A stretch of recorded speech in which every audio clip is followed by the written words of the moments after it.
वालेकुम everybody, welcome to the show.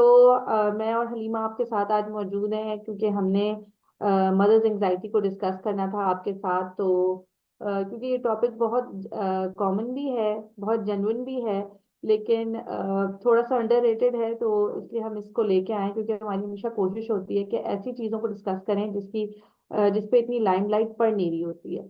तो अस्सलाम वालेकुम हलीमा, हाउ आर यू, कैसी हैं आप? वालेकुम अस्सलाम बीना। मैं बिल्कुल ठीक हूँ, अल्हम्दुलिल्लाह। आप कैसी हैं? अल्हम्दुलिल्लाह। और आज का टॉपिक है, मैंने कह दिया आपके सामने, तो लेट्स स्टार्ट अब। आप बताएं कि what is basically what is mother's anxiety, क्या होती है और उसको क्यों इतनी इम्पोर्टेंस हमारे माशरे में नहीं मिलती। देखें, पहली बात तो ये कहूंगी कि मदर्स को अल्लाह ताला ने भी बड़ा बड़ा दर्जा दिया है। कि जब नबी सल्लल्लाहु अलैहि वसल्लम से किसी ने पूछा कि जन्नत मैं किसकी ज्यादा खिदमत करूं या किसका ज्यादा इकराम करूं, तो अल्लाह ने कहा अपनी माँ का। अल्लाह के नबी ने कहा अपनी माँ का। दूसरी दफा पूछा फिर अपनी माँ का, तीसरी दफा पूछा फिर अपनी माँ का, चौथी दफा अपने बाप का। अच्छा, इस स्टेटमेंट से ये कहीं से भी जाहिर नहीं होता कि मर्द कोई कम है या उनकी वैल्यू कम है, ये एक बाप की कोई हैसियत नहीं है, नहीं। We are not talking about that.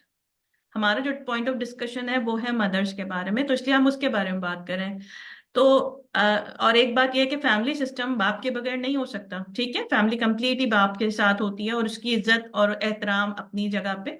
लेकिन आज चूंकि हमारा टॉपिक है माँ के हवाले से, तो इसलिए हम माँ के हवाले से डिस्कस करेंगे। और नेक्स्ट एपिसोड में इंशाल्लाह हम बाप की एंजाइटी के बारे में भी बात करेंगे यकीनन। तो हम दिन एंजाइटी जो से है कह रहे हैं, हम बेसिकली। कर भी रहे हैं। हाँ। हम्म। बहुत दिन से हम कह रहे हैं मगर बारी आ नहीं रही है वो फादर्स की। एक्चुअली हमारे पास टॉपिक बहुत सारे होते हैं, तो वो होता है कि हाँ जी, आगे बढ़ जाती हैं आइए चीजें। आइए, तो इंशाल्लाह। मदर्स के पास जो है बेसिकली औरत जो है ना, वो हमारे यहाँ पे जिस तरीके से उसका ब्रॉटअप होता है ना, उसका ब्रॉटअप इस तरीके से होता है कि भाई तुमने अगले घर जाना है। अगले घर जाना है, तुमने ये सीखना है, क्योंकि अगले घर में कामयाब नहीं होगी। तुम्हें ये वो सीखना है, तुम्हें अगले घर में कामयाब नहीं होगी। तुम्हें खाना भी पकाना आना चाहिए, तुम्हें बर्तन भी अच्छे धोने आने चाहिए, तुम्हें कपड़े भी धोने आने चाहिए, तुम्हें घर भी साफ करना आना चाहिए, तुम्हें हर चीज की मैनेजमेंट में बेस्ट होना चाहिए। तुम अच्छी कुक होना चाहिए, तुम्हें गुड लुकिंग होना चाहिए, तुम्हें वेल ड्रेस्ड होना चाहिए। मतलब ये जो क्राइटेरिया सेट किए जाते हैं ना हमारे माशरे के अंदर, वो होते हैं जिनकी वजह से एक औरत वैसे भी प्रेशराइज प्रेशर होती है। बिल्डअप होता है। तो प्रेशर जब वो बिल्डअप। नए घर में जाती है, और फिर अगर आप ये देखिए कि नए घर में बिल्कुल सब कुछ छोड़ के पीछे से जा रही है ना, तो आप देखिए नए घर में स्ट्रेंज माहौल के अंदर जब वो बंदी आती है, तो वो शुरू में तो समझ ही नहीं पाती कि हो क्या रहा है, क्योंकि एक मैरिटल स्टेटस में शिफ्ट भी बहुत बड़ी चीज है। फिर एकदम से इतनी सारी रिस्पॉन्सिबिलिटीज पड़ना। और हमारे यहाँ यह है कि जब अभी शादी हुई है और फौरन फिर बच्चों का सिलसिला शुरू हो जाता है। और जब ये सिलसिला शुरू होता है, तो आप यकीन करें शुरू के कुछ अरसे में तो औरत बिल्कुल गड़बड़ा जाती है कि यार ये हो क्या रहा है मेरे साथ। Okay. She doesn't even know कि मैं इसको मैनेज कैसे करूं, कैसे कोप अप करूं इस तरीके से। तो होता ही है कि फिर वो आती है परेशानी, क्योंकि इतना प्रेशराइज हुई हुई होती है वो कि भाई अब उसको एक अच्छी बीवी भी बनना है। पहले इतनी सारी रिस्पॉन्सिबिलिटीज पहले से थी कि अच्छी बेटी, अच्छी जो है वो बहन, अच्छी लड़की। तो ये सारी जिम्मेदारियां पहले थी। अब उसको एक अच्छी बहू भी बनना है, एक अच्छी भाभी भी बनना है, एक अच्छी जो है वो बीवी भी बनना है।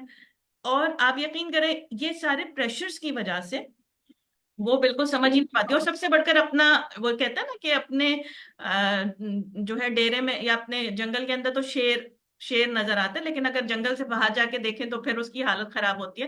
तो अपने घर के माहौल को छोड़ के आने का जो प्रेशर होता है, उसकी वजह से भी उसको समझ ही नहीं आ रहा होता शुरू में कि भाई मैं कैसे मैनेज करूं। अच्छा।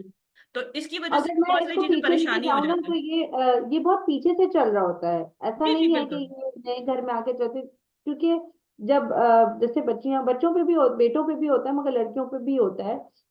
तुम बड़ी बहन हो, तुम छोड़ दो, तुम छोटी बहन हो, तुम छोड़ दो, तुम गिव अप कर दो, तुम बहन हो, तुम कैसी बहन हो, तुम कैसी बेटी हो, अच्छी बेटी हो, अच्छी बेटी हो।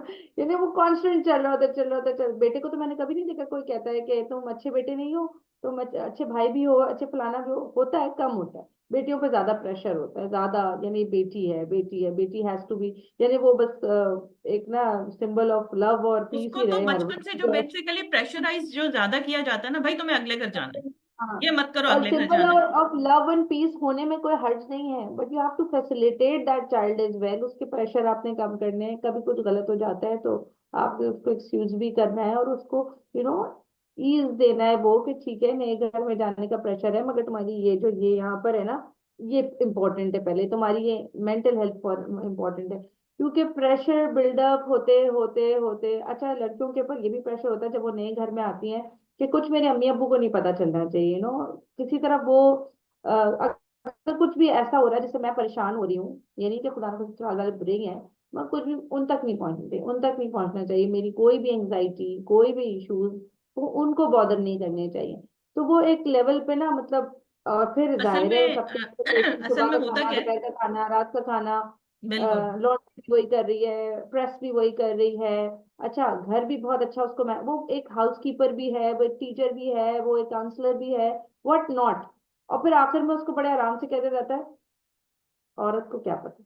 तो तो ये जो टैगलाइन होती है और ना, औरत को सबसे क्या पता। सबसे बढ़कर जो मैं इस बात पे बहुत ज्यादा कॉन्ट्रडिक्शन है मेरा, कि उसको कुरान से रिलेट कर दिया जाता है कि औरत को तो बोला ही बेवकूफ है, कि औरत तो है ही हम्म, बेवकूफ, कि कम भाई अकल बोला गया। हाँ कम अकल बोला गया है, कम अकल है, बेवकूफ है। और उसको कुरान से रिलेट कर दिया जाता है। हालांकि अगर आप देखें कि मोअज़्ज़ज़ तरीन औरत जो है खदीजा, वो एक ताजिर भी थी। अल्हम्दुलिल्लाह। बीबी खदीजा, हजरत खदीजा जो थी वो ताजिर भी थी, एक अच्छी मदर, एक अच्छी वाइफ। उनके रहते हुए अल्लाह के नबी ने कभी भी दूसरी शादी नहीं की। ठीक है। इतनी मोहब्बत करते थे वो उनसे कि उनका एक सदमा हो गया था उनको जब उनकी इंतकाल हुआ था। वो बेहतरीन वाइफ भी थी, बेहतरीन मदर थी, बेहतरीन और ताजिर, तजारत करती थी वो पहले से। ठीक है बिजनेस ना। वुमन थी भाई। और आप देखें कि उस जमाने में, जिस जमाने में वुमेन एम्पावरमेंट का कोई खास आप सुनते बेटियां नहीं है। दफना दी जाती थी, हाँ, बेटियां बेटियां दफना दफना दी दिया जाती जाती थी थी, और कॉन्सेप्ट वगैरह, तो आप ये देखें उस जमाने में था। और आजकल के दौर में फिर अगर हम देखें तो हमारे साथ मसला ये है कि हम एक मुसलमान होते हुए एक हिंदू माशरे के अंदर चूंकि रहते थे, तो उनके बहुत सारे असरात हमारे अंदर आए थे शुरू से ना। तो कुछ रिलीजियस नॉर्म्स के बजाय कल्चरल नॉर्म्स हमारे अंदर ज्यादा वो हो गई हैं, शामिल हो गई हैं हमारे अंदर। तो जिसकी वजह से कि बेटियों को जो हुर्मत, बीवियों को जो इज्जत, और माओ माओ की तो लोग कर ही लेते हैं, लेकिन बेटियों की, बहनों की, बीवियों की, अब देखें अक्सर घरों में आप देखेंगे मुस्लिम माशरे के अंदर जो विरासत का कॉन्सेप्ट है वो नहीं होता हमारे यहाँ। बेटियों को उनका हक नहीं दिया जाता। इसी तरीके से एक औरत अगर बहन है तो बहनों को उनका हक नहीं मिल रहा होता, या बीवी है तो बीवी को बहुत सारी ऐसी जिम्मेदारियां जो अल्लाह ताला ने नहीं डाली, हमारा माशरा उसको डाल देता है। ठीक है। अच्छा, वो भी बेचारी उठा लेती है, लेकिन उसको एक्नॉलेज भी नहीं किया जाता। उसको ये भी नहीं कहा जाता कि तुम, हाँ यू आर डूइंग गुड, तुम एक अच्छी बीवी हो, तुम अच्छी बहू हो। मतलब वो जो कंप्लेन, मतलब कहते हैं ना, इख्तिलाफ बराए इख्तिलाफात वाला सिलसिला चलता रहता है, एक कंप्लेन दूसरी कंप्लेन। आप यकीन करें शादी के कुछ अरसे में मैंने अक्सर औरतों को देखा है कि उनकी प्रोग्रेस जीरो हो जाती है, जो शादी से पहले बहुत ज्यादा अच्छा परफॉर्म कर रही होती हैं, एजुकेशन में भी, जॉब्स में भी। लेकिन चूंकि वो फिर एनजाइटी का शिकार होना शुरू हो जाती हैं, और जब जल्दी मदर्स बन जाती है तो मदर्स का एक प्रोसेस ही इतना हैवी प्रोसेस है कि वो जो 9th मंथ के अंदर उसके अंदर चेंजिंग्स आ रही होती हैं, हार्मोनल चेंजिंग्स, इस किस्म के तमाम चेंजिंग्स। और वो जो प्रोसेस है ना एक 9th मंथ का, वो उसके अपनी बॉडी भी चेंज हो रही है। वो लोग जो शादी से पहले वो बहुत परस्यू करती थी, वो अच्छी दिखती थी, उसका पूरा लुक्स भी खराब हेयर हो गया फॉल इसके। हो रहा है, हेयर फॉल हो रहा है, शक्ल बिल्कुल। बदबू हो रही है, और वही घर वाले जो चूज करके लाए थे वही कह रहे हैं कि कैसी लग रही हो तुम, वेट पुट ऑन कर लिया तुमने, बिल्कुल ही हाँ, बहुत ज्यादा, आप तैयार क्या आ रही हो। खाती हो, क्या पीती हो, अब कुछ हाँ, तो ऐसी बॉडी चीजों। वही लोग बॉडी शेम कर रहे हैं। हाँ। और मतलब इट्स, यानी और इट्स उसके वर्ड्स साथ भी जो अगर हम आप, यहाँ पे बयान भी नहीं कर सकते। और अगर आप रिस्पॉन्सिबिलिटी की बात देखें तो मैं ये समझती हूँ कि एक औरत जो बाहर सिर्फ जॉब करने के लिए जाती है ना, तो वो 9 to 5 कर लेगी, वापस आ जाएगी। लेकिन एक जो औरत होती है जो घर में रहती है ना, वो उसको 24 घंटे की ड्यूटी करनी है। अगर उसका हस्बैंड उसको 3 बजे भी उठा के बोल रहा है यार पानी पिला दो, वो पिला देगी। ठीक है। उसका बेटा नहीं, no Sundays, no Sundays, no हाँ, तो बोनसेस। संडेज भी ऑफ नहीं है। अगर उसका बच्चा रोता हम्म। है रात को दूध पीने के लिए, अगर वो मदर फीड पे है बच्चा, तो वो रात भर उसको दूध भी पिलाती है, सुबह उठ के घर के काम भी करती है। तो आपको ये मानना पड़ेगा कि वो अपनी अपनी बर्दाश्त से बहुत ज्यादा वो काम कर रही है। बस उसको सिर्फ एक्नॉलेजमेंट चाहिए कि हाँ मैं कर रही हूँ। और अगर बस एक्नॉलेजमेंट नहीं दैट्स मिली इट। ना, तो इसी के साइड इफेक्ट्स अगर आप देखें तो बहुत सारी साइड इफेक्ट्स इस तरीके भी आए कि बहुत सारे लोगों ने, बहुत यंग जनरेशन ने जब ये देखा कि उनकी मदर या उनकी खाला या उनकी आंटियों ने सफर किया है, तो वो फिर फेमिनिज्म वाले कॉन्सेप्ट की तरफ चली गई कि यार एक बात भी बर्दाश्त नहीं करो। और हम्म। अब जो है ना, इनसे किसी की भी कोई बात बर्दाश्त नहीं करो। हालांकि एक मैरिज जो है वो दोनों की कॉम्प्रोमाइज और दोनों की कमिटमेंट्स और बहुत सारी चीजों का मिक्सचर होता है जिसके बाद वो सक्सेसफुल होती है। और ये जो प्रेशराइज करने के वाली कहानी होती है ना, इसके बाद अगर आप देखें मर्द को भी प्रेशराइज करे वो खुदकुशी कर लेता है। आप देखेंगे मर्दों हम्म। के अंदर खुदकुशी का रुझान ज्यादा बहुत ज्यादा होता है। ज्यादा मर्जी हमने करते हैं, ये सुना बिल्कुल। कि भाई वो अपने बच्चों को जहर खिला के मर गया और उसने अपनी फैमिली को पूरा बंद मार दिया। तो इसी तरीके से एक औरत भी प्रेशराइज हुई भी होती है। आप उस वो कमाने नहीं जा रही, लेकिन अगर वो ये कोई बंदा ये कहे कि तुम करती क्या हो सारा दिन, तो ये this is not the way कि मैं मतलब उसको ये कहा जाए। नहीं नहीं, और मैंने बहुत लोगों को ये इस तरह से कहते हुए सुना है, सिर्फ खाना ही तो बनाया है। भाई खाना बनाया है, चिकन वॉश हुई है, धनिया पत्ता कटी है, बहुत सारी नहीं, इतनी छोटी छोटी चोर दे, वो जो लहसुन आपने खाने में डाली है उसको 1 घंटा उसने बैठ के छीला है, वो जो अदरक है उसको भी उसने छीला है, उसको उसने ग्राइंड किया, उसके बर्तन उसने वॉश, यानी आप समझ ही नहीं सकते कि सिर्फ वो एक खाना ही तो बनाया है। एक बड़ी खाने अच्छी में तो स्टोरी 30 मिनट लगेंगे, और बड़ी अच्छी बनाने स्टोरी में मैंने आपको पढ़ी थी। अंदाजा ही नहीं है कि कितना टाइम लगा है, उसकी किचन मेंटेनेंस एवरीथिंग, और उसके बाद उसको कोई नहीं पूछा कि तुमने खाया कि नहीं खाया, या हाँ तुम भी बिल्कुल। साथ बैठ के खाओ, हाँ तुम थक गई हो। तो वो बिल्कुल। एक्नॉलेजमेंट ही नहीं है, तो वो इट हैपेंस लाइक दिस, कि वो एक प्रेशर कुकर की तरह बिल्डअप होता जाता है, वो होता जाता है, और जब वो अंदर नीचे से फाइनली हीटअप होता है ना, तो वो विसल करना शुरू करता है, वो जो औरत होती है ना, फिर वो अब वो या तो डिप्रेशन में चली जाती है, तो वो बहुत चीखना शुरू हो जाती है, बहुत एंगर उसके अंदर डेवलप हो जाता है, वो कहती है अब मैं सबको सुना के ना, I will level it out. तो वो फिर, और अब ये हर घर में होता है, मैं बहुत सारे घरों में देखती हूँ कि फिर माएँ जो है ना, वो उनको गुस्सा इस तरह से निकल रहा होता है कि फिर वो फेंक के जवाब दे रही है, गुस्से से जवाब दे रही है, और वो उनको उनके कंट्रोल में नहीं आ रहा, इसलिए क्योंकि क्योंकि वो एंजाइटी के अंदर अगर कोई बंदा हाँ, है या डिप्रेशन के अंदर होता है, या वो, आपको मैं एक बात बताऊं कि वो खुद अपने ऊपर भी काबू नहीं कर अपने आपे सकता। में नहीं होता, ही इज उसको नॉट पता दैट ही नहीं है उसके पर्सन, साथ हो बिल्कुल। क्या रहा है। इतने सारे केमिकल चेंजिंग्स, इतनी तो सारी हार्मोनल चेंजिंग्स आ रही होती हैं उसके अंदर। एक तो वैसे ही मदर बनने के अंदर भी उसके अंदर बहुत सारी चेंजिंग्स आ रही होती है, साथ साथ अगर उसको ऐसा एटमॉस्फेयर मिलता है तो मतलब वो तो चीजें बर्स्ट कर जाती है ना, तो बहुत सारी चीजें। और एक मैं बड़ा अच्छी बड़ी वो स्टोरी आपको बताती हूँ कि एक हस्बैंड अपनी वाइफ को हर वक्त कहता रहता था कि भाई तुम करती क्या हो, तुम सारा दिन करती क्या हो, ये देखो, तो 3 बच्चे होते हैं उसके। अब वो सारा दिन तुम करती क्या हो, एक दिन वो घर में आता है, घुसता है, तो वो सारा वो घर फैला हुआ होता है। वो हैरान हो जाता है क्योंकि कभी उसने ऐसा फैला हुआ नहीं देखा। वो देखता है वॉशरूम में सब दरवाजा खुला हुआ है, पानी गिर गिर रहा है, किचन पूरा गंदा पड़ा हुआ है। वो कमरे में जाता है, बेडरूम पे बीवी बैठी हुई होती है सुकून से रिमोट लेके, और वो पूछते क्या हुआ, सब ठीक है? तो कहा हाँ सब ठीक है। तो क्या, तो फिर मतलब घर का ये हाल, बच्चे कहाँ हैं? बच्चे बाहर खेल रहे हैं। तो तुम मतलब क्या, ये क्या है क्या? क्या तुम रोजाना मुझसे बोलते हो ना कि तुम करती क्या हो? तो आज मैंने कुछ तो नहीं आज मैंने किया। नहीं किया। तो अब तुम देख लो कि मैं क्या क्या करती हूँ। तो मतलब एक औरत सारा दिन कर रही होती है यार, उसको एक्नॉलेजमेंट चाहिए और आपको आपकी तारीफ चाहिए, क्योंकि देखें सारे मर्दों में से आपको हलाल किया है उसके लिए। इतने करोड़ों इतने अरबों मर्दों में से एक बंदे को हलाल किया है, तो उसने तो तारीफ करनी है ना उसकी। उसको तो एक्नॉलेजमेंट देनी है। अब आप देखें हमारे माशरे के अंदर मियाँ बीवी के कितने जो जितने भी लतीफे हैं ना, वो मियाँ बीवी के हवाले से बने हुए हैं कि मेरी बीवी हाँ, ये, मेरी बीवी वो, फलाना बीवी और ये, तो सब इंजॉय करते हैं उसको, और सब उसको इंजॉय, और इतने फॉरवर्ड होते हैं, इतने फॉरवर्ड मैसेजेस अगर आप देखें लवर्स के, वो नहीं होते प्रैंक्स या फिर ये जोक्स, ये ज्यादातर होते हैं मियाँ बीवी के। तो यार ये क्या वो है, आपको ये अंडरस्टैंड करना चाहिए कि मियाँ बीवी का रिश्ता, हजरत आयशा का नबी सल्लल्लाहु अलैहि वसल्लम के साथ जो प्यार मोहब्बत का रिश्ता था वो क्या था। वो ग्लास से पानी पी रही हैं, उसी जगह से अल्लाह के नबी वो घुमा के ग्लास पानी पीते हैं। यार ये उनके साथ रेस लगा रहे हैं, उनके साथ चीजें कर रहे हैं, यहाँ तो लोग मतलब उसको सीधे कम मुंह अकल बात भी समझते कर हैं, ले तो ज्यादा कहते हैं कि बात हमने करना भी एहसान जरूरी नहीं किया। है। बिल्कुल, सीधे मुंह बात भी कर ले तो एहसान किया, या फिर आपसे शादी करके हमने आप पे एहसान किया। अगर आप इस किस्म की रवैया रखते तो आप यकीन करें आपकी नस्लें कभी भी परवान अच्छी नहीं चढ़ सकती। कभी भी। क्योंकि जब आप माँ की इज्जत करेंगे, उसकी माँ की, अपनी माँ की तो आप कर ही रहे हैं। और बहुत अच्छी बात आप है। उसे इज्जत करना सिखाएंगे। हाँ, आप अपने बच्चों को ये सिखाएंगे कि यार औरत की इज्जत करनी कैसे है, एक माँ की इज्जत करनी कैसे है। ये जरूरी नहीं कि सिर्फ अपनी माँ की, फिर अपनी बीवी की इज्जत कैसे करनी है। जब आप उसको इज्जत करके दिखाएंगे तभी वो बच्चा वो सीखेगा। इवेंचुअली करेगा ना, वो अपने हर रिश्ते में वो बच्चा बहुत साउंड होगा इसलिए क्योंकि उसने अपने बाप को अपनी माँ की रिस्पेक्ट करते हुए देखा होगा ना, तो उसको ये जहन में रहेगा कि मुझे भी अपनी बीवी को ऐसे ही लेके चलना है।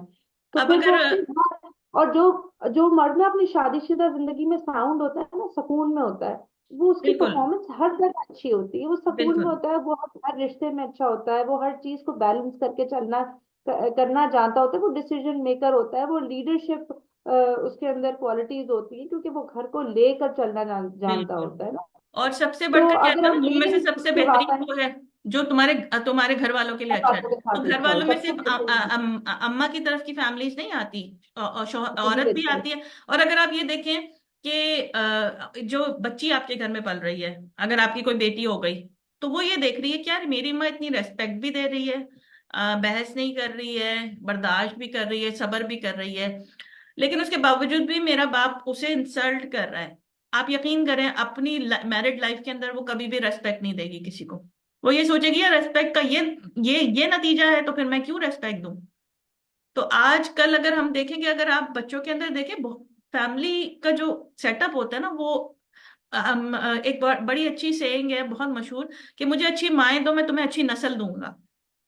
तो एक एटलीस्ट अच्छी माँ का अच्छे उसूलों को समझना, उसको अपनी सेल्फ रेस्पेक्ट का पता होना, उसको दीन की भी नॉलेज होना, उसको दुनिया का भी कंपैटिबिलिटी होना, तो ये सारी चीजों को, मामलात को, उसको एक एक बंदे के अंदर इतनी सारी क्वालिटीज का होना, आपकी सिर्फ एक सपोर्ट चाहिए। आप उसको इज्जत दें, आप उसको प्यार एब्सोल्युटली। दें, आप उसको एक्नॉलेजमेंट दें। आप देखेंगे कि वो आपके बच्चों को आपके लिए दुनिया में भी जन्नत बना देगी, और आपके जाने के बाद भी आपके लिए सदका जारिया बना एंड देगी। It's very easy, absolutely it's very easy to say कि माँ ने सिखाया नहीं है। हाँ, दिस इज यही द बोलते इनकी माँ की अम्मी कुछ तरबियत नहीं है, कहती। बाप के बारे में नहीं आता, बाप ने हाँ, नहीं माँ की सिखाया। तरबियत। I have seen multiple people saying this कि माँ ने नहीं सिखाया। ठीक है, क्योंकि बहुत आसान है ये कह देना ना, ये इतना आसान है, इतना सिंपल है, मगर अल्लाह ताला जब कह रहे हैं ना कि दो लोग, तो दो लोग, दो बिल्कुल लोगों की जिम्मेदारी है। बिल्कुल। दे और मैं ये हैव टू बिल्कुल इस बी बात पे ना ये नहीं कहूंगी कि कोई जॉइंट चलाए। फैमिली, बिल्कुल, और मैं बिल्कुल भी नहीं कहूंगी जॉइंट फैमिली सिस्टम के अंदर आपके अगर इन लॉज हैं, तो उनकी जिम्मेदारी है कि आपको इज्जत दें, या फिर उनकी जिम्मेदारी है आपको सपोर्ट करें, नहीं। उन सबसे इज्जत दिलाना आपके हस्बैंड का काम है। बिल्कुल जैसे कि शादी से पहले आपके माँ बाप का काम होता है कि आपको लोग किस नजर से देखें। देखिए, बिल गेट्स के बच्चे को ना सब लोग इज्जत देंगे, ठीक है। कोई बड़े रोनाल्डो के बच्चे को देख लें तो यार अभी से उसकी एक पहचान बनी हुई है, ठीक है। सैफ अली खान, करीना कपूर को देख लें, उनके बच्चे की एक पूरी सोशल मीडिया प्रेजेंस है कि हाँ जी ये हमारा बच्चा है और नवाब का बच्चा है। हम्म तो यार ये कैसे आ रही है? उनके पेरेंट्स की वजह से। इसी तरीके से जब शादी हो जाती है तो एक औरत की रेस्पेक्ट उसके हस्बैंड की वजह से होती है, उसके रिश्ते, उसके उसके ताल्लुकात उसके हस्बैंड की वजह से बनते हैं। अब बिल्कुल। अगर वो हस्बैंड उसकी इज्जत नहीं कर रहा, लोगों में उसको एक्नॉलेजमेंट नहीं दे रहा, लोगों के सामने उसको जलील कर रहा है, या फिर उसके साथ बैड बिहेवियर रख रहा है, तो आप यकीन करें वो औरत कभी भी अच्छी तरह से सरवाइव नहीं कर सकती। जब वो खुद अपने आप को नहीं संभाल पाएगी तो आपकी नस्ल तो भूल ही जाए। फिर आप देखें कि आज आज औरतें कह रही होती हैं यार हमारे बच्चे हमारी मैं बात अगर नहीं यहाँ से सुनते। एक क्वेश्चन आता है हलीमा, कि डेफिनेटली जब माँ एंजाइटी में होती है, जब माँ एंजाइटी में होती है, क्योंकि देखें हर घर में ये कहानी होती है, जब बच्चे एंटर होते हैं ना, अम्मी कहाँ है, हर आदमी पूछता है अम्मी कहाँ है, अम्मी कहाँ है। तो जैसे मेरे father he use to say कि हमें इतना, हर बच्चा फोन करके कह रहा है कि अम्मी कहाँ है, तो उनको सम फीलिंग भी आ जाती है। तो मतलब पाला पोसा पढ़ाया लिखा है मैंने, और बच्चे दाखिल होते ही या फोन करते ही अब्बू अम्मी कहाँ है। तो ये बड़ा तो अगर माँ से पूरा सिस्टम है ना, माँ है तो घर है, माँ से पूरा सिस्टम है। तो उससे पूरी, यानी माँ सिर्फ बैठी अपने कमरे में नमाज ही पढ़ रही है ना, मगर अम्मी घर पर है, वो उसकी एक एक वाइब है, एक प्रेजेंस है घर में। तो देखिए, अपनी माँ भी इसी माँ इम्पोर्टेंट है, बाप की भी। अपनी लेकिन माँ भी मेरे से इम्पोर्टेंट है, क्वेश्चन ये, हाँ हाँ, तो और मेरे से अपने क्वेश्चन ये बच्चों की आता है माँ कि भी माँ इम्पोर्टेंट की, है। जैसे माँ की एंजाइटी जो होती है, उसका इम्पैक्ट होता है पेरेंटिंग पे। जैसे माँ की देखिए प्रेजेंस का इम्पैक्ट है, तो वैसे माँ की एंजाइटी का भी इम्पैक्ट होगा ना। देखिए तो जैसे हम कहते हैं ना कि माँ इंपॉर्टेंट है, बिल्कुल है। इसी तरीके से अपने बच्चों की माँ भी इंपॉर्टेंट है। आप जो बन हाँ गए ना, वो आपकी माँ ने एक नस्ल क्रिएट कर दी, आप जैसे हैं। अगर आप अपने आप से मुतमईन है कि हाँ जी मेरे जैसी मेरी औलादें होनी चाहिए, तो वेल एंड गुड। फिर ये देखें कि आपके पेरेंट, आपके बाबा ने या फादर ने आपकी माँ के साथ कैसे सलूक किया था। उन्होंने इज्जत से पाला। अगर आप इज्जत दे रहे हैं अपनी वाइफ को, या फिर आप मोहब्बत दे रहे हैं, या फिर आप इफेक्शन दे रहे हैं, तो इससे ये पता चलता है कि आप एक क्वीन के हाथों पले हैं। वो एक मलका थी जो नहीं, जिसने आपको बिल्कुल। पाल पोस के एक शहजादे को बड़ा किया है। अब आपने एक मलका क्रिएट करनी है अपनी बीवी को, ताकि आपके बच्चे भी ये कहें कि हमारी माँ एक मलका थी। आपकी बहू आपकी तारीफ कर रही हो, आपकी बीवी की तारीफ कर रही हो। देखें, ये जो सास बहू के झगड़े जो शुरू हो जाते हैं ना, वो इसी वजह से होते हैं, क्योंकि वो इतनी फ्रस्ट्रेटेड हुई हुई होती है अपनी लाइफ के अंदर। फिर वो जाके हर किसी के मुंह लगती है। वो अपने शौहर के भी मुंह लगेगी, और अपने वो ससुराल कुछ वालों के भी टॉक्सिक मुंह लगेगी, साथी, हाँ, अपने और टॉक्सिक बहू के भी साथी मुंह लगेगी। डेवलप ही इस तरह होती हैं, इसी तरह वो डेवलप होती हैं कि क्योंकि उनको वो चीजें अपने शादीशुदा जिंदगी में नहीं मिली होती, या उन्होंने शादी के बाद ये चीजें उनकी जो चेकलिस्ट होती है उसमें पूरी नहीं होती, तो वो कहती हैं कि इसको क्यों, मैं जब आई थी बिल्कुल तो मुझे तो ये नहीं। और ये हर बिल्कुल औरत के अंदर होता है कि औरत ही औरत की फिर दुश्मन भी बन जाती है, जो लोग कहते हैं ना। और इन्हें एम्पावर भी करें एक दूसरे को, लेकिन फिर डिसएम्पावर भी करना शुरू हो जाते हैं। तो मतलब ये चीज बहुत कॉमन है कि मैं जब शादी करके आई थी तो मुझे घर में 50 लोगों को देखना पड़ता था, या मैं, बिल्कुल। मुझे फलाना चीज करनी, मुझे हाथ में कोई 100 रुपया भी नहीं रखता था, तो इसको क्यों पॉकेट मनी मिल रही है। यू शुड देखिए, इनकरेज योर सबसे अच्छी चाइल्ड। बात ये तो होती मैंने है तो ना। बिगाड़ लिया, तुम भी अब ना इससे बेहतर करके दिखाओ, ताकि वो चीजें रिपीट ना हो जो मेरे साथ हो गई है, इससे बेहतर करके दिखाओ। बिल्कुल, सबसे अच्छी बात ये होती है कि आपकी औलाद ये कह सके कि हमारा बाप हमारी माँ की बहुत इज्जत करता था, चाहे आपकी जी। प्रेजेंस में या फिर आपकी एब्सेंस में। हमारी और बड़े प्राउड माँ को बहुत ही अच्छी तरीके से हमारी इज्जत देखिए, जब मोहब्बत एक सेकेंडरी फेज है। मोहब्बत आपको किसी से भी हो जाती है, लेकिन इज्जत जो है ना, आप जब देते हैं ना, तो उसके आफ्टर इफेक्ट्स बहुत स्ट्रांग होते हैं। आपके जब आपके बच्चों के जहन में ये बैठा होगा ना कि इज्जत का ये क्राइटेरिया है भाई, ये इस लेवल पे आपने अपनी औरत को डील करना है, तो फिर वो अपनी बीवी को करेगा, तो आपके बच्चे देखेंगे कि ये देखो हमारा बाप जो है ना, हमारी माँ की कितनी रेस्पेक्ट आपसे करता है। मतलब बेंचमार्क सेट करते हैं। बिल्कुल। बिल्कुल। आपने तो देखे, आप अल्लाह ताला वहां ने अपने ना आप को मर्द देखिए। को बहुत बड़ी जिम्मेदारी जो दी है ना, वो ये दी है कि उसने एक लीडर बनना है। उसने लीडर कैसे बनना है कि औरत बहुत सारी चीजें का प्रेशर उठा रही है, आपने उस औरत को टैकल करना सीखना है। देखिए, टेढ़ी पसली से बनी हुई है औरत, अल्लाह ताला के जो है, हम इमोशनल, जो दीन के इमोशनल अंदर बहुत देखते जल्दी हैं। हो जाती है, और मर्द इमोशनल इतनी जल्दी नहीं होते हैं, तो वो वहां पे ना एक टर्मोइल आ जाता है दोनों के रिलेशनशिप में, कि मर्द बहुत ज्यादा जो इमोशंस के ऊपर उसका फोकस नहीं होता, उसको हर चीज थोड़ी देर के बाद वो उसका अटेंशन स्पैन कम होता है मर्द का। और औरत का जो है ना, वो 10 साल पुरानी भी बात उसने किसी को गुस्से में की होगी, उसको वो भी याद होगी और वो भी सबसे कहेगी बढ़कर अगर मैं ये "देखो कहूँ ना, कि एक मेरे औरत साथ अगर ऐसा ये था"। डिमांड कर रही है ना, फॉर एग्जाम्पल, अगर एक औरत ये डिमांड करी है कि वीक में एक आध दफा हमको बाहर अकेले जाना चाहिए, घूमना चाहिए, आपस में टाइम स्पेंड करना चाहिए, या एक शौहर को मेरी तारीफ करना चाहिए, तो यार इसमें कोई बुरी बात नहीं है। उसकी एक्सपेक्टेशन पूरा करना कोई गुनाह का, बल्कि मैं कहूँ आपको कि अल्लाह के नबी तो इस बात को बहुत अप्रिशिएट करते थे कि अगर कोई जो है फिजिकल इंटीमेसी भी होगी, तो उसमें भी अगर आप अपनी हलाल जगह पे करेंगे, तो वो उसका भी जो है सवाब है आपको। तो आप ये देखेंगे, अगर आप अपनी बीवी को निवाला भी खिला रहे हैं तो उसका भी सवाब मिल रहा है। अगर आप अपनी हाँ, बीवी से प्यार से एग्जैक्ट बात कर टेक रहे मी हैं। Back to Tariq Jameel. तारिक जमील कहते हैं अपने हाथ से खिलाओ और फिर फर्क देखना कि उस दिन डिफरेंस होगा बहुत। तो बिल्कुल। यानी आप देखें वो बेसिकली फिर बात ये कि इधर उधर, अटेंशन देना, रिस्पेक्ट देना। जैसे हम बेसिक कहते हैं ना कि बात ये थी बच्चे कि भी मतलब अटेंशन। बस पहलू में ही बैठे हुए हैं और फलाना, और या कि खुदा ना खास्ता फिर अपनी माँ की डिसरिस्पेक्ट शुरू कर दी कि भाई इसकी इज्जत करूंगा तो उनकी नहीं करूंगा। No, you have to create a balance.